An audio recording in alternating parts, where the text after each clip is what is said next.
Hello, everybody, and welcome to TV Talk, brought to you by the Ayn Rand Center UK, where we talk about award-winning television shows and throw a little bit of objectivism in there in comparisons to Ayn Rand's work, just for good measure. I'm Mark Pellegrino, and I am here with my co-hosts, the wonderful and amazing Jennifer Bouani and Jacqueline Schumann, the creators of The Strike, which I will say every time is one of the best pilots I have ever read, and hopefully we can get this thing made if the world has an ounce of sanity left in it.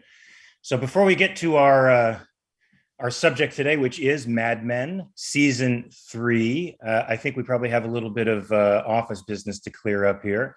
We have a poll to deal with, the results of the poll, if I'm not mistaken. What happened, guys? How did that go? We do. We asked last week, what are some notable Atlas Shrugged themes the audience wants us to explore in The Strike? And we got lots of great answers. I'm not going to put all of them up here, but we'll just sort of run through quickly some of the highlights. One of them was how compromises ruin personal and professional lives. The other one was the role of the mind, of reason in human life, especially the role of your mind in your life, of seeing what is for yourself first-handedness. Love that. In the same vein, we also have the most creative and dedicated people in any area of life should take a stand on how their talents and work are used in the world. We have the irrational can't win, altruism, overcoming equality, reducing the state to its proper function. And one listener really wants us to make sure we cover the wet nurse story because the popular thoughts today are to hate billionaires and demands that the public good always take precedent. And specifically thinking about the wet nurse was able to change his views by observing and interacting with Reardon.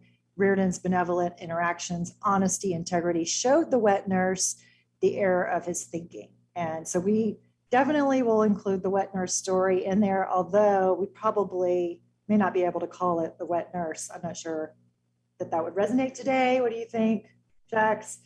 Yeah, we need to figure out a new name for the wet nurse because not a lot of, I doubt, we should take a poll. How many people know what a wet nurse is these days? So this audience probably does, but the general mass audience probably wouldn't. Yeah. Sure. Exactly. What is a wet nurse?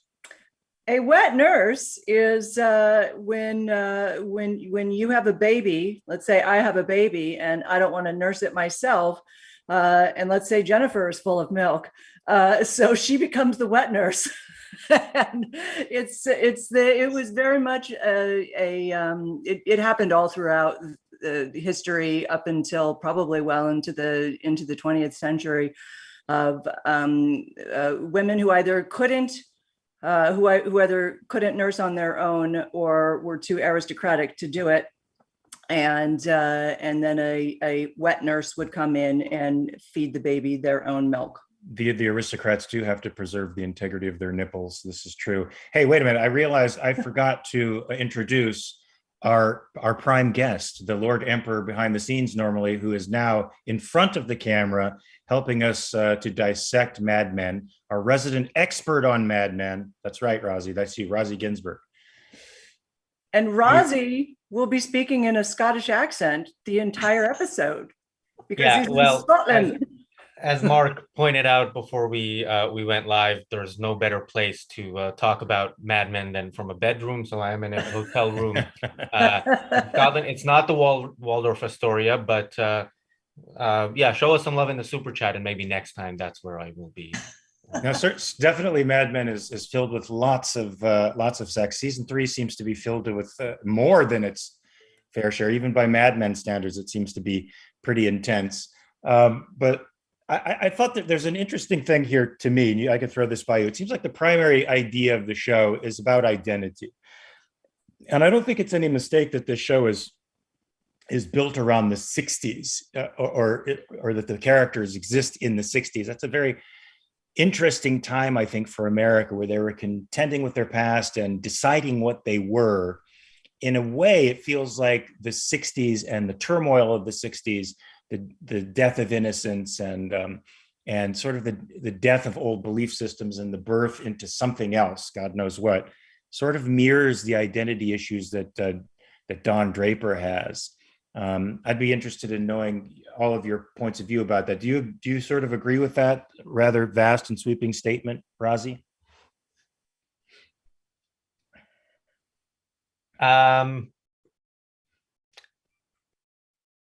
Well, in part. I mean, I think we were talking in previous episodes about how we see the progression, and I think the writers did some selective recreating in different parts to show things as they move along, and we see this with a few characters. I mean, we see Peggy, for example. She started off like this. We'll probably talk a lot about Peggy on every episode, but we see how she started off, and then we see her sort of progressing career-wise and feeling more confident, I guess sexually as well, but making really consistently bad choices. I think that's one thing that Are you saying Duck is a bad choice? Come on. It's a close call. You can't really say if it's an upgrade from her previous choice or not, but yeah, we can put that in the poll, maybe see what people think. What do you guys think about that idea of identity? I know Jennifer and Jax, we talked about sort of a thematic element of death and rebirth in this season. Is this season 3? How does all that sort of relate to this concept of identity? We're seeing people and the office itself go through the changes it does, and the world too. How do you guys think that all ties in, or do you? I think it does. There's sort of a in this season, it felt a lot like it was a stripping down of outward, maybe posing identity to get to the root of who a person really is. And you see that a lot in Don Draper, when Betty discovers who his real identity is, who discovers Dick Whitman. And even though he knows who he is, it was the discovery of another person, namely specifically his wife, because we knew that Pete Campbell found out about it earlier, and that didn't seem to bother him as much. But it was the way that Betty looks at him now is she'll never look at him in the same way again. And a lot of these characters got stripped down to their element, kind of burned to the ground. And it does sort of have this like phoenix rising from the ashes scene that you're expecting. We want to see that in season 4. They all got stripped naked, and now they kind of have this opportunity to put themselves back together again. And how they choose to do it is going to be the interesting part moving forward. I don't know if, Jennifer, you agree with that? Or Yeah, well, I was specifically thinking about, as you were talking, Sal, how the death of his career, and then Betty, the death of their marriage, and her having to just find a new way, a new life, a new love. Yeah, so it's not just Don, but now it's stretching out to these other people. Those two characters specifically. There's a lot of people that trace general disillusionment with the government and the world at large to the assassination of President Kennedy. And I find it an interesting sort of literary parallel to make Don Draper's relationship go that same route, where Betty becomes completely disillusioned with him. She's completely disillusioned with him now. And it's the death of innocence, in a sense. It's the death of her old life, and in some respects, her aspirations with him. I wasn't so happy with Sal's storyline. Razi, how did you feel about Sal going the way he did in season 3? And would there have been a preference for you? So I think I said last week on Clubhouse that from all the things that we see that are sort of saddening to see from today's perspective, how difficult it was for women, for Black people. I think Sal's particular story is just is probably he probably wins the legitimate oppression Olympics as opposed to the ones that we have today, because Even there, I'm gonna play devil's advocate and say, Dawn, this was a time where it was obviously a consensus that homosexuality is completely unacceptable. It's a perversion and so on. And I think Sal, to some extent, accepts that. Although I'm not sure they made it clear, but that's what I sense from it. But Dawn, when he first discovers it, you would think that somebody back then would probably fire him on the spot over that. And Dawn looks at him in disgust, but also thinks, okay, this guy is doing, my relationship with him is for his work, and I'm gonna overlook this. Nobody has to know. And he does more than that, doesn't he? I mean, his response is to promote Sal. Yeah, because Sal was good at something new that was needed, and yeah. But then again, in the scene where he's fired, we see, Dawn looking in disgust and thinking, well, if you're gay, what's the problem? Why wouldn't you just go for it if somebody demanded it? And then he says, "You people," in disgust, and then fires him. Yeah, Dawn was not, we talked about this bit yesterday. Dawn in this season was not as likable to me as he was in season 2. He didn't have a lot of save the cat moments. He had a lot of Dick moments and Dick Whitman moments, maybe. But I think that was on purpose. I was thinking about something that Mark said yesterday when we were talking about this, because I was pretty upset that that Dawn treated Peggy so poorly. And when he kind of when he gets the Hilton account and she goes in and tries to get Hilton back, or tries to get on the account, and he berates her for demanding so much and says, you were my secretary, now you have an office and you keep asking and asking, and it's, he was going through his own personal stuff, so taking it out on Peggy Shirley. But I do think that I think there was because I was, before we got on the call today, I was watching like the last 10 minutes of episode 13. And what really struck me was how the weight of Betty's discovery, and then they're having to tell the children the next day that they're, divorcing for sure. I mean, and that's something I can completely relate with, and how kids react on that. I think that if Dawn hadn't had kind of those like Dick moments in season 3 of being a jerk, and he wouldn't, his sort of ability to rise higher as a phoenix wouldn't be as good. And in that last, when he has to go back to Peggy to ask her to be, because the agency has been bought by McCann. And when he has to go back and ask Peggy to come back, it was a really beautiful, beautiful moment, real tears in both their eyes. It was really good. Yeah, I agree. I think Peggy is one of the most extraordinary characters. And we're only beginning to see how high she's going to fly. I can't wait to see where her character goes at the end of all of this. I'm hoping that she's running a company by the end of it. Razi, you want to give me a spoiler? No, don't give him any spoilers. No spoilers, but I will say, and there are times when, even though I know, these are fictional characters, I get annoyed by the writers trying to tell me not to like somebody too much. And they did that with Peggy, I think a little bit this season. I especially remember the scene where they're smoking weed in the office, and then the secretary says to her something like, "You're throwing away your future," and then she insults the secretary. And I think both sides were wrong in that. But really, I think. Oh my gosh, Razi, I so disagree. You'll get a little pushback from me on that, but keep going. I want to hear the punchline. No, that's pretty much it. I think she. I wouldn't have wanted to see that happen. Jax, do you want to step in I first? Thought that was my like favorite Peggy moment ever, Razi. So we might have some fisticuffs over this.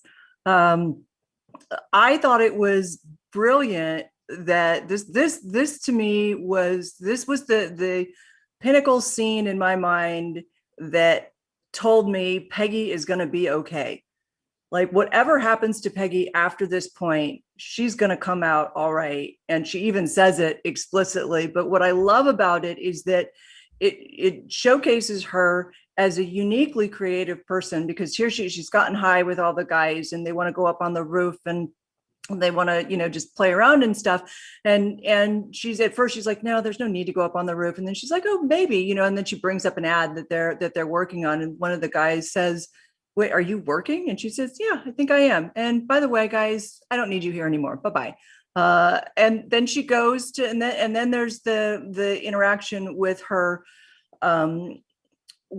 secretary, who is obviously very old school and takes Peggy's and says, you left your purse and you shouldn't do that, and kind of scolds Peggy. And, and Peggy gets a little snippy with her back. But then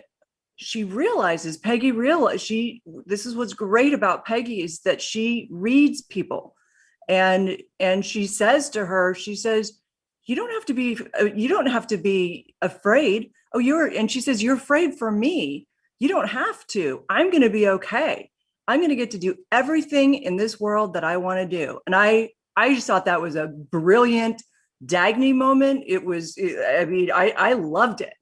Yeah, I loved it too. I feel like season 3, we had quite a lot of those what the fuck moments where a little something was revealed about the character that was quite deep, deepening. I don't know if that's a word, but it made the character a little bit more deep. And for me, that moment really opened up Peggy. It showed her as a woman with a real heroic sensibility to me. And someone who wasn't afraid to say it like it was, which was, she said, you're afraid. And oftentimes that is sort of the case.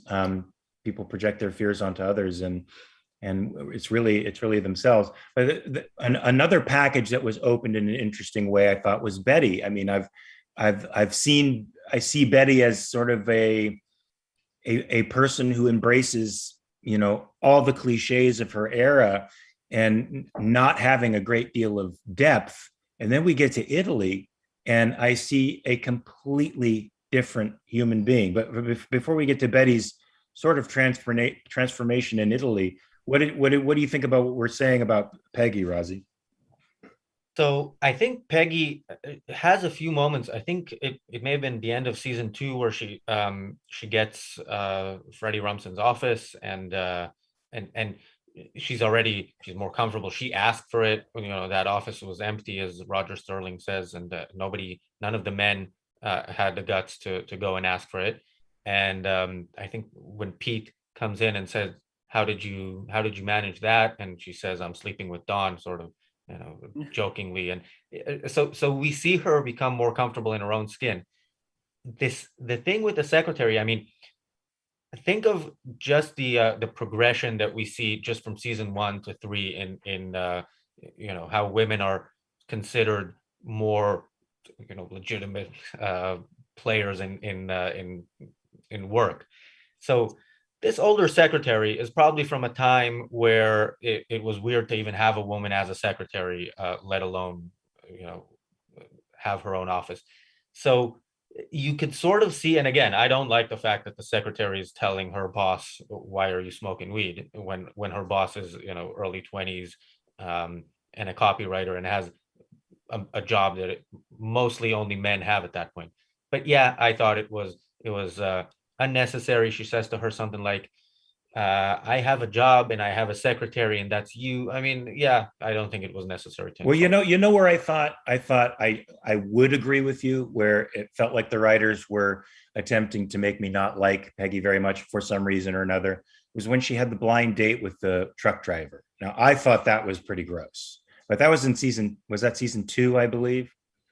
But now she's coming into her own. There it was sort of a pretense, and it looked like a girl who aspires to something sort of cliche. I want to be rich and famous, and then throwing that pretense on a guy who didn't deserve it. In this case, I felt like she was calling a spade, and making the secretary aware of the real situation, which is, hey, I've achieved this great thing, and I'm going to achieve more. So shut the fuck up. Jennifer, what do you think about what Rosie has to say about Peggy? I'm curious. Well, I'm thinking about how realistic we're painting that picture of how you grow up and learn how to become a better leader, manager in a company. And you make those mistakes and you say the wrong things. Maybe you're a little too strong or a little too soft. And we're watching Peggy hit those boundaries. And to me, that's a really important progression that we're got to see in order to believe later, assuming she becomes a great leader. And I think they did a similar really good job with showing the demise of Don and Betty's marriage, which was a very realistic decline of an ebb and a flow of fighting and getting back together and trying and then giving up, and then how the children were involved. And so I have a lot of respect for that kind of writing, that she's not just growing evenly, but it's a little bit of a roller coaster going up. I like that too. One of the things I really like about the show is that, I mean, it is about finding yourself. It is about finding your identity and who you really are.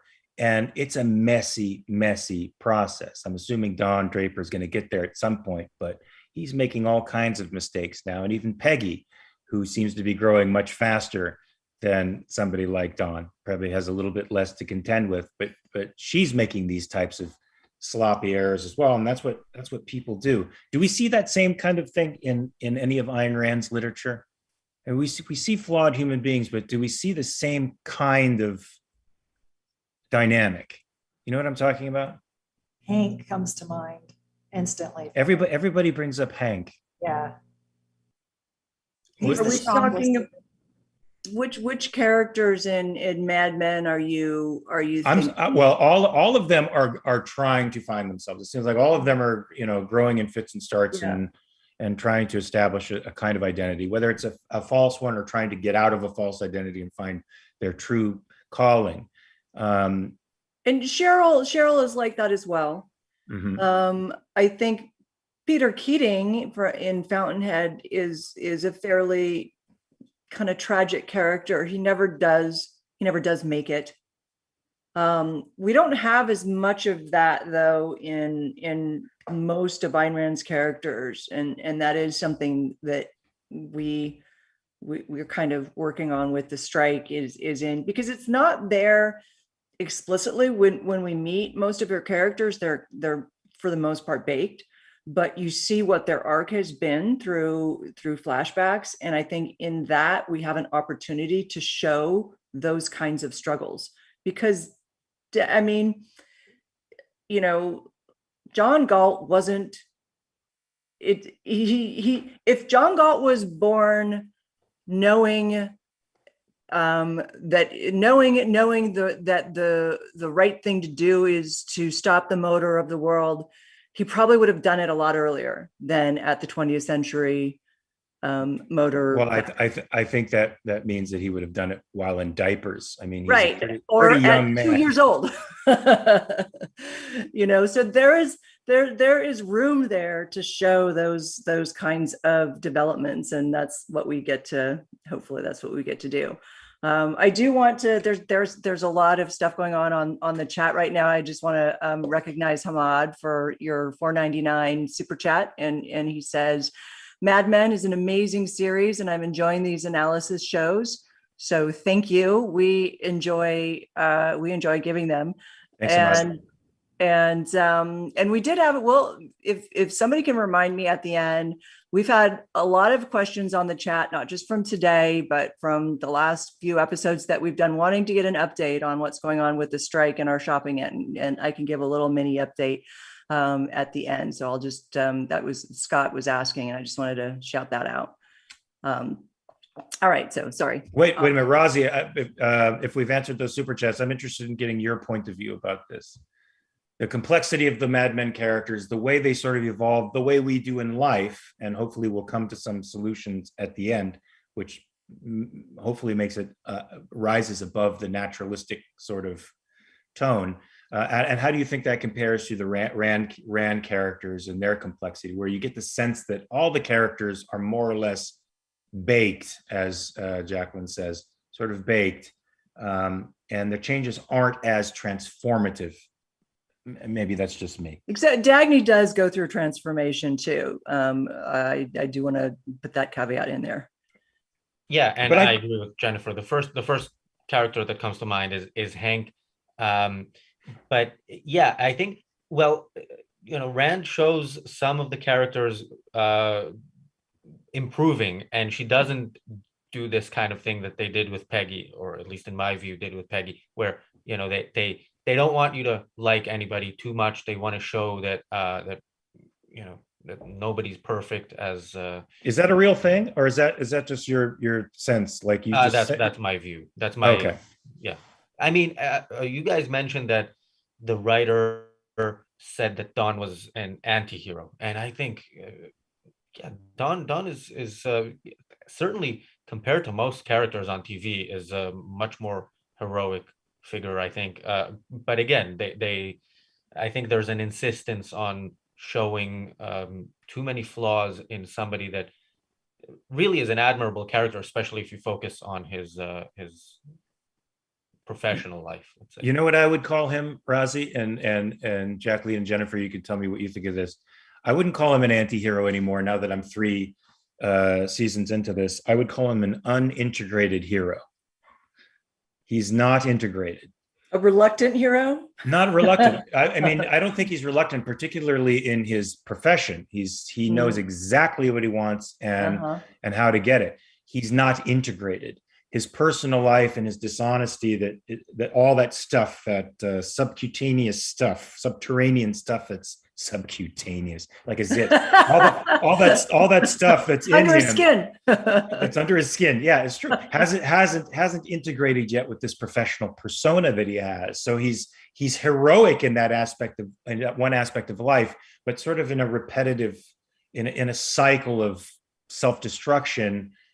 Because he doesn't know what he wants in his personal life. I get the sense that the dream that has been put in front of him of the house, the kids, the beautiful wife, the home, not to sound too cliche, what many would associate with the American dream, isn't enough for him. But I think I think that hits objectivism and Ayn Rand very much in the right spot as well, because we aren't materialists as objectivists, and we understand that there's more to happiness than just making a lot of money. And we can point to these neurotic rich people who are chronically unhappy and understand something about their epistemological damage, right? They're not integrated, and they can't integrate, and there's something preventing them from integrating. So what do you think of the idea of him being a hero, but an unintegrated hero?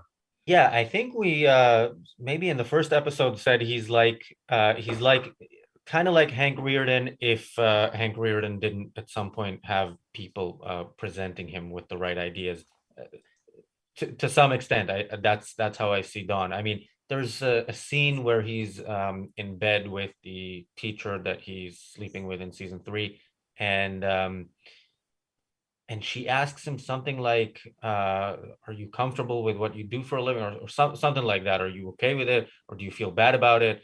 And he says something like, "Nobody feels as good about what they do as you do as a teacher," which is, it's not completely apologetic, but he kind of accepts that advertising is somehow not a noble pursuit, which I think it absolutely can be. I agree with you. And he even says, I don't know, remember if this is in season 3 or season 2, where he talked about love being a made up thing. Do you guys remember that scene? Mm-hmm. He's like, love is not real. It's a story that I've told you, basically, to get you to buy stuff. So he does have that. He does have a very cynical side to his nature. Yeah. Although he says that to Rachel Menken, and they have then a relationship where he clearly is emotionally attached, and he tells her things about himself that he didn't even tell his wife. So that's true. Do you think his attraction to the school teacher in part happened not just because she's beautiful and kind of sexy, but because he views her as as a sort of innocent as a school teacher. Clearly, if he says, you know, nobody feels as good about their work as you because you're doing sort of God's work on earth, you think that was part of his attraction to her? Because it was instantaneous. The second he saw her at the maypole dance, you could see that he was grabbing turf with his hand. He was thinking, you know, that something was going to happen there. He fell for her sense of life, or his whatever his perception is. Oh, that's a good. I like that idea. Yeah, because when we see her at this maypole dance, she's got a spring flower tiara on, and she's in spring clothes, and everybody's dancing, and it's happy. Yeah, that's kind of interesting. I think of all the women that he's been with, the teacher is the one that I sees as more of an ideal. And that's why he says no one does, or no one's, whatever it was, no one's happier with what they do than you. Or I could actually see Hank Rearden saying that, but because realizing that the world sees what you do as beautiful and noble, yet the world sees what I do as egotistical and you know, and manipulative. And it's kind of the way the world looks at, like, Hank knows that the world looks at him and sees him as, you know, just this greedy capitalist, but the world looks at people like his brother or Philip Larkin, or is it Philip or Paul? I can't remember. Philip is one of his brother. Ayn Rand had way too many characters with the same first letter in the first name, and that really bothers me because you can't keep track of them. But yeah, I think that, and I wanted to touch on something too, Mark, that you just said about, like, Don, what you just said about changing his hero status from anti-hero to, you know, unintegrated, or whatever it was you just said. But I see that scene, the Italy scene, where Don and Betty are together, because that's what you kind of wonder this whole time while Don and Betty are together, like Don has just this completely different taste in women, the women that he has affairs with. What was it that he saw in Betty? And I think that scene in Rome, and it really solidifies, wow, this couple, look at what they could have been. They could have been this. It was such a potential. And I feel that same way with Don as a character. Like, he could be a hero.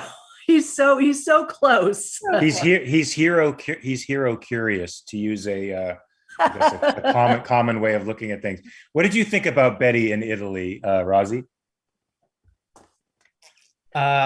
So Betty, I think, you know, this is something that we were talking about, how gender dynamics changed over the years. And in season 1, we see her, you know, gossiping with her girlfriends about Helen Bishop, the divorced woman who just moved into the neighborhood. And it's, you know, the way they talk about her is like, if she's divorced, it's over for her, pretty much. That's it. And in season 3, we really see Betty, her approach to life seems to be up until then, I have to be, you know, the perfect wife, the perfect mother, and by the standards of, I guess, the 50s when she was raised, or 40s, 50s. And yeah, in season 3, she seems to think, no, I'm a person as well. And the person I really want to be it doesn't fit this the choices that I've made. I agree. I see her being born in season 3, and I felt like Italy was a real expression of, but we saw something very deep in her that gave her a sense of worldliness that I didn't see before. She speaks fluent Italian. She was graceful, and she's always been graceful and beautiful, but now she was glamorous. She went to a place to have her hair done, and she set herself above what she had aspired to before, and played a game with Don, a sexual role play game, where she was pretty doggone dominant and self-assured, and quite the opposite of everything she'd been up until that point. I don't think she could have gotten there if she hadn't experienced the pain and the severing emotionally that she's needed to have with Don, which of course comes to a head, at the very end of their story when she says, "I don't love you anymore." And like Jennifer said, I love the waxing and waning of their relationship. It very much reflected the way real relationships in life ebb and flow into some form of conclusion, which I sort of really liked. Are we missing any characters? Actually, I had a question for the three of you about Pete Campbell, because last week you all said that in season 2 you didn't dislike him as much as in season 1. So I want to see in which direction has it moved in season 3. I really do not like Pete Campbell. Yeah. He's despicable, and so for me, it was this might be stupid because he tries to blackmail his boss into giving him a job, which is really sleazy. He does all these sleazy things through the show, but the straw that broke the camel's back for me was the frickin' au pair. Yeah.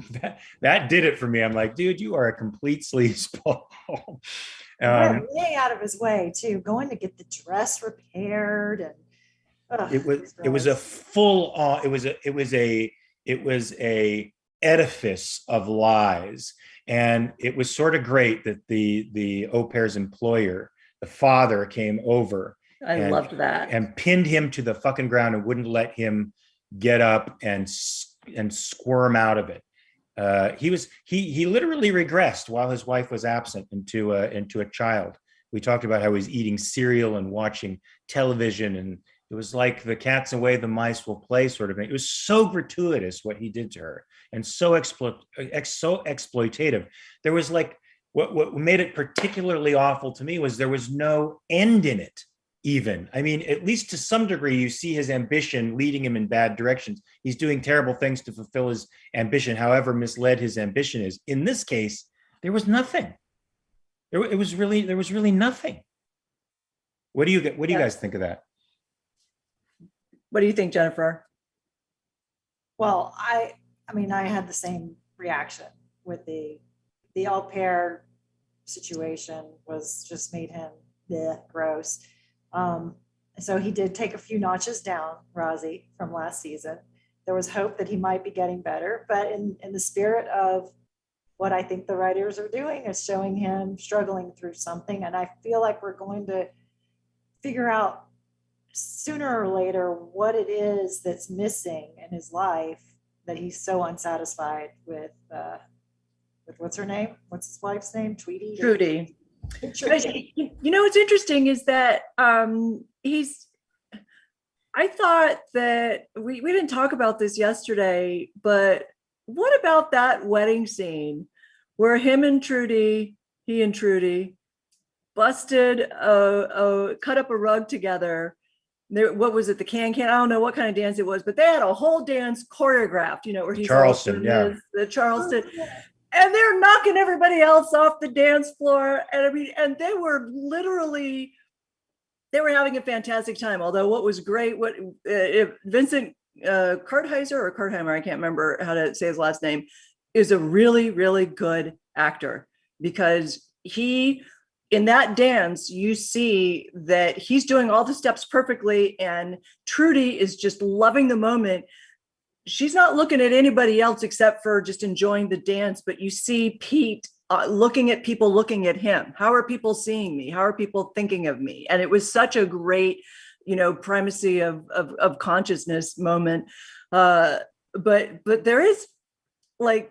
there's something between him and Trudy that I think comes out a little bit later in the seasons. But to your point, Rozzy, I think that he definitely is down a few notches in my esteem. Yeah, and Rozzy, you can just give me just say yes or no. I don't think Peter's redeemable.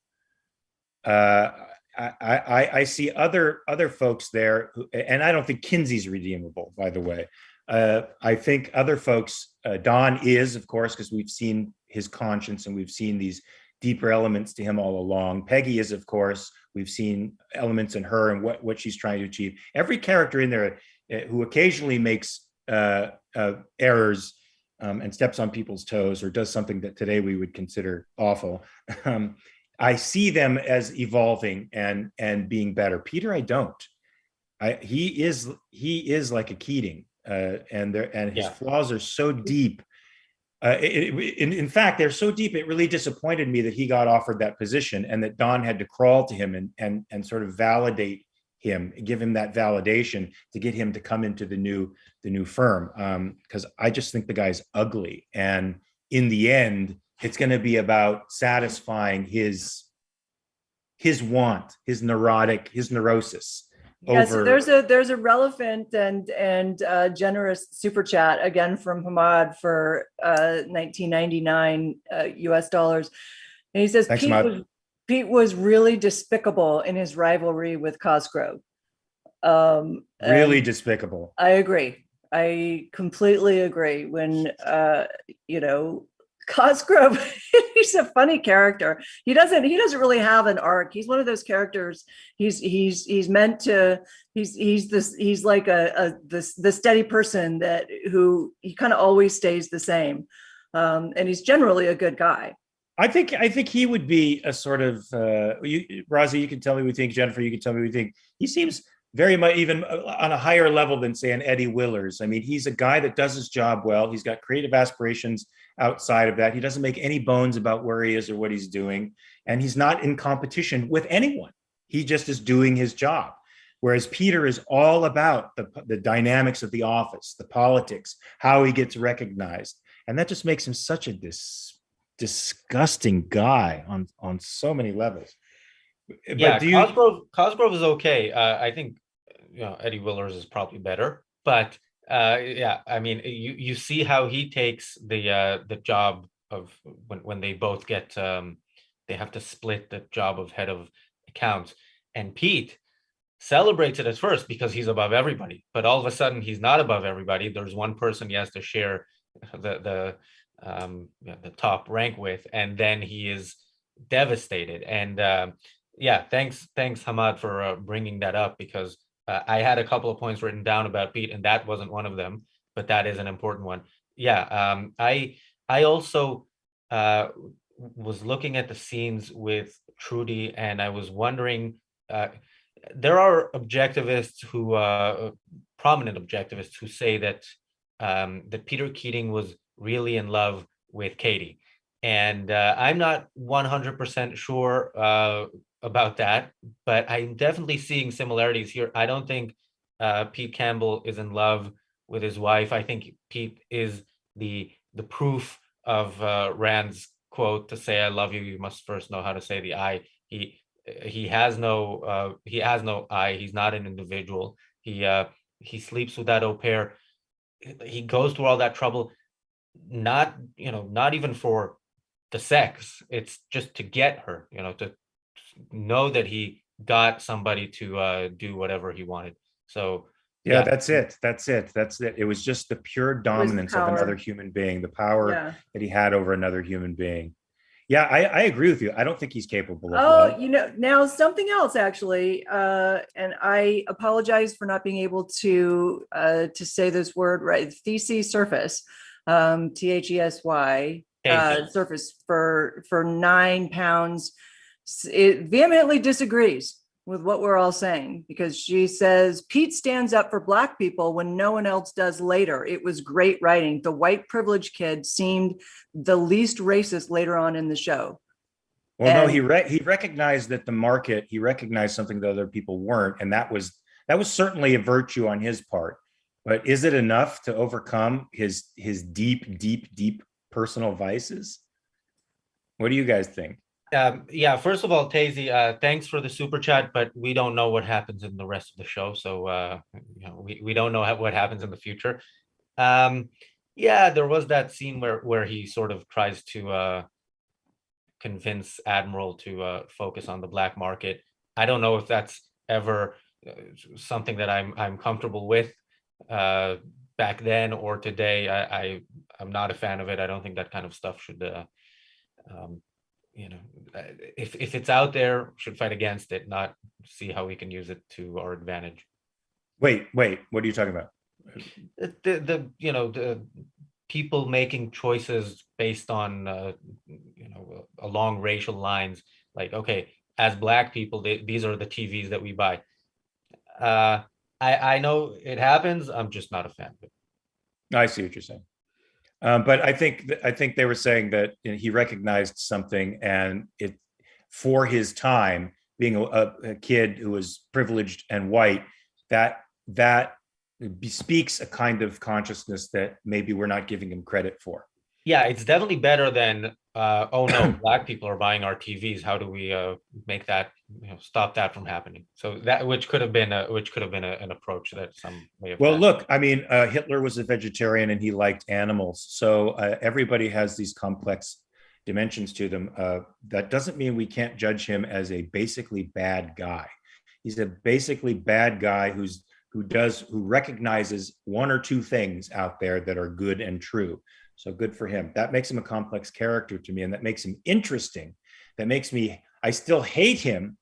Like that means I'm going to root for him sometimes, but he's going to be. Although That's good. Yeah, no, I was just going to say.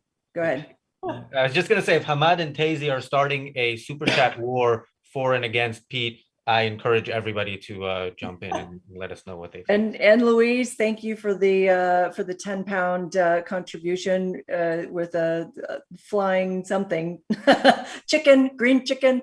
Thanks, Lou. A couple. Christopher Smith with Canadian 149, just popcorn, and then I think there was one more before Regina for £3 with a jumping chicken. I think a jumping green chicken. Why are chickens green? What is the jumping? The significance of the jumping green chicken? Does anybody? And a flying green chicken. And a flying green chicken. I have no idea. It's just a super chat thing. Copy that.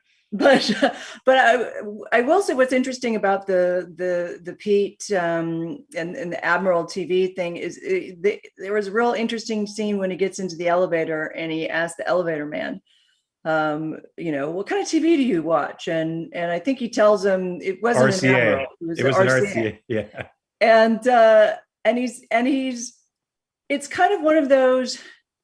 It was you can see that Pete is genuinely interested in trying to understand the market, but he's also thinking, you know, it's like he's also just asking one person, thinking that one person is representative of the entire market. Like, oh, I'm going to go get a black man's opinion, and you know, it's like, oh, hey, I live in, you know, such and such. Well, oh, do you know That's this true. person? Like, no, it's a really big freaking city. You know? Yeah, that's true. That is really a painful moment. It was a painful moment to watch from the outside. But what we haven't talked about the wedding at all. We haven't talked about Roger's relationship with his daughter and his ex-wife and his new wife and the complexities of that relationship. What do you guys think of Roger? We hate Jane. I hate Jane. Well, I'm suspecting she's going to do something pretty bad in the future, because she came off. Her introduction was a very interesting introduction. She struck me as a very manipulative person. What do you think of Roger Sterling? What do you think? Rosie, what's your opinion of Roger? Good old Roger. Well, he's not getting any better. Too coronary Roger, who still drinks like a fish and smokes like a chimney and doesn't seem to care about a damn thing. Yeah, Roger is kind of getting worse, I think, from season to season, and of course his role in the company from when the Brits took over was pretty much actually no, from the heart attack, second one. He was basically, his role was to come in and sit there and drink. In terms of the company, he wasn't actually doing anything.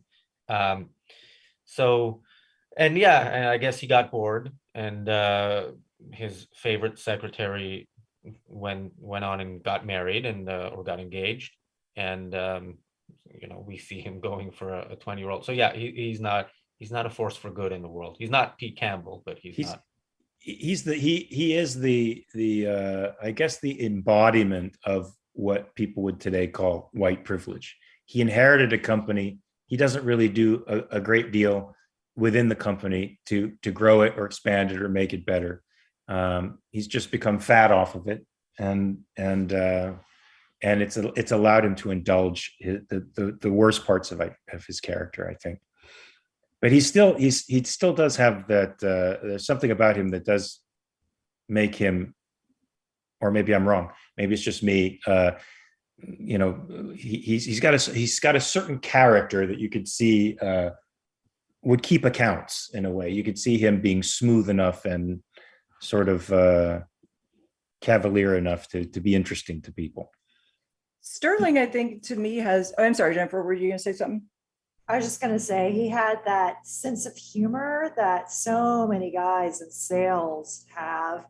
Very shallow guys. I mean, they could be girls too, but in my experience, they're really great at sales, have a great sense of humor. People like to be around people who can crack good jokes, and he plays his role really well. But yeah, he's not, he doesn't seem to have a whole lot of virtues. Hey, go ahead. He's also, there is some unexpected deep insight that Sterling has. If you guys remember the commercial that Sal directed after Anne Margaret, right? Did I have the name right? The singer, right? And they have an actress come in and do it frame for frame, and it's for Patio Diet Cola. And at the end, the customers are like, sorry, it's exactly what we asked for, but it's not right. Sorry, this is a failure. And nobody can understand, not even Dawn can see it. And at the end, Sal is like, well, what did we do wrong? What's wrong? And Sterling just says, well, it wasn't Anne Margaret. And he got it. Like, he knew it immediately. Yeah. And he did the same thing with Dawn. And I forgot what the situation was, but it was somewhere in season 3. And Dawn's not handling the client relationships as well. And he says something really profound that I think applies even to Dawn's personal life, which is you don't do well with relationships because you don't value them. It's just really simple truth, but and philosophic truth as well. It's like that came out of Sterling. Yeah, that just shows you the characters are all very complicated. They're not so simple or easy to pin down, even though we can generally like or dislike them.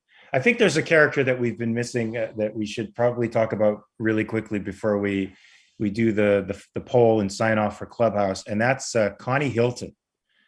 Now, that's an interesting character. Rozzy, do you think you would find Connie Hilton in an Ayn Rand novel? And if so, or if not, why? I don't know. He's too he's a bit too mixed, I think, because he's a successful he set up a successful business, but he thinks that what makes America better than the communists is the belief in God. I don't know how I would deal with somebody calling me in the middle of the night and like all the time, and I don't even have kids that it would wake up. So I don't know. It seemed like that was all of that was for effect, didn't it? You get the sense that this is not a man working or simply a man obsessed. He sort of is that, and you sort of need that obsession to be successful. But it seemed like he was playing with Don. Did you get that sense that he's testing him and playing with him a little bit? Because at the end, Don delivers, I think, one of the best pitches I've heard on the show up to season 3. I thought it was a great pitch. I thought it was a great ad. I thought when Don said he was absolutely right. I think objectively it was fantastic. And Hilton turned him down. It was as if he wanted to groom him for the purpose of breaking him down. And I think it worked. Like a Gail Wynan. I got the sense that he was sort of a Gail Wynan-ish character. I think Connie is probably as close to a father figure that Don has experienced so far in his life. And that's an interesting, and if you look at it from that perspective, because mind you, Connie knows that that McCann has bought the agency.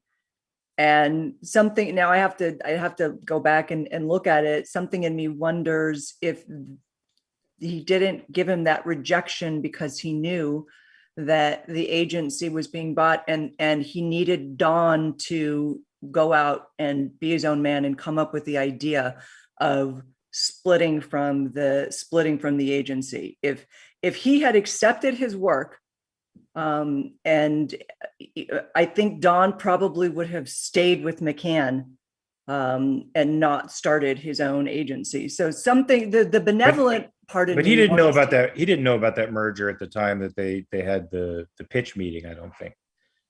No, that's something I guess that I have to go back and figure out. So it could be just me projecting what I want Connie to be.